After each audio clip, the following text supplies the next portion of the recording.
Journalism ఫీల్డ్లోకి వచ్చిన కొత్తలో కొన్ని పదాలు గంభీరంగా ఉంటాయని రాస్తాం. అది కరెక్ట్ కాదు అన్నటువంటి పాయింట్ని పెద్దలు ఎక్స్ప్లెయిన్ చేసేవాళ్ళు. అప్పుడు ఒకటి బాగా గుర్తు అనమాట.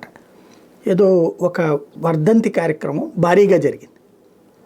వర్ధంతి అంటే చనిపోయినటువంటి సందర్భంలో, అయితే చనిపోయిన రోజు కాదు, ఆ తర్వాత కొన్ని రోజులకి, అంటే 5 ఏళ్ల తర్వాత 6 ఏళ్ల తర్వాత ఆ వర్ధంతి ఘనంగా జరిగింది, అంటే భారీగా జరిగినటువంటిది కాబట్టి ఘనంగా, అంటే ఇంకా అంతకంటే ఏం పదం వాడాలన్నటువంటిది అర్థం కాక ఘనంగా జరిగింది అని రాస్తే, అప్పుడు మా బాస్ పిలిచి చెప్పారన్నమాట, ఘనంగా అని రాయకూడదు వర్ధంతికి.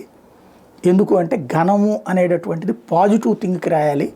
వర్ధంతి అంటే చచ్చిపోయినటువంటి వాడికి ఘనంగా ఏముంటుంది, అందులో భారీ ఎత్తున జరిగింది లాంటి పదాలు వాడచ్చు, కానీ ఘనంగా అని వాడకూడదు, లేదా సంప్రదాయబద్ధంగా జరిగింది అనే పదాలు వాడచ్చు అనేటటువంటి.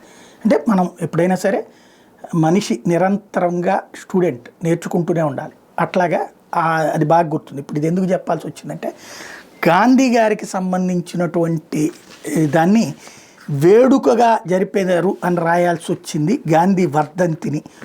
ఇది కావాలని సెటారికల్గా రాసినటువంటిది.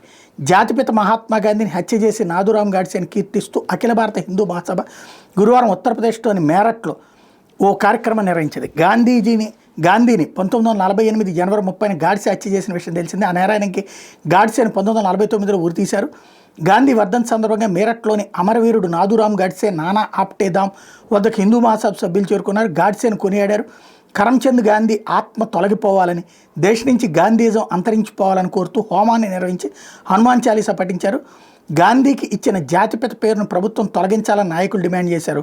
గాడ్సే కుటుంబ సభ్యుల్ని గాంధీ హత్యతో ప్రమేయం ఉన్న మరో వ్యక్తి నానా ఆప్టేల కుటుంబీకులను గౌరవించే యోచనలో కూడా ఉన్నట్టు మహాసభ నేతలు తెలిపారు. అనంతరం మిఠాయిలు కూడా పంచుకున్నారట.